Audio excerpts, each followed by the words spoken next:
రెండవ దినవృత్తాంతముల గ్రంథము 13వ అధ్యాయము. యెరోబాము వారి వెనకటి భాగమందు మాటుగాండ్రను కొందరిని ఉంచి సైన్యము యూదావారికి ముందును మాటుగాండ్రు వారికి వెనుకను ఉండునట్లు చేసెను. యూదావారు తిరిగి చూచి యోధులు తమకు ముందును వెనుకను ఉన్నట్టు తెలుసుకొని యెహోవాకు ప్రార్థన చేసిరి. యాజకులను బూరలు ఊదిరి. అప్పుడు యూదావారు ఆర్భటించిరి. యూదావారు ఆర్భటించినప్పుడు యెరోబామును ఇజ్రాయేలు వారందరును అబీయా ఎదుటను యూదావారి ఎదుటను నిలవలేకుండునట్లు దేవుడు వారిని మొత్తినందున ఇజ్రాయేలు వారు యూదావారి ఎదుట నుండి పారిపోయిరి. దేవుడు వారిని యూదావారి చేతికి అప్పగించినందున అబీయాయును అతని జనులును వారిని ఘోరముగా సంహరించిరి.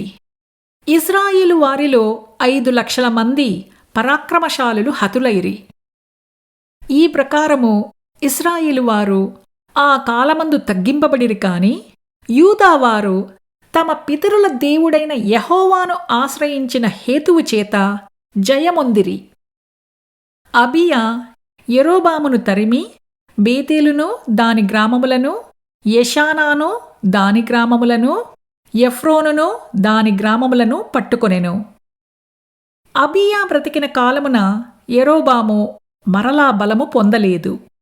యెహోవా అతని మొత్తినందున అతని మొత్తినందుచేత అతడు మరణమొందెను. అబీయా వృద్ధి నొందెను. అతడు 14 మంది భార్యలను వివాహము చేసుకుని 22 కుమారులను 16 కుమార్తెలను కనెను.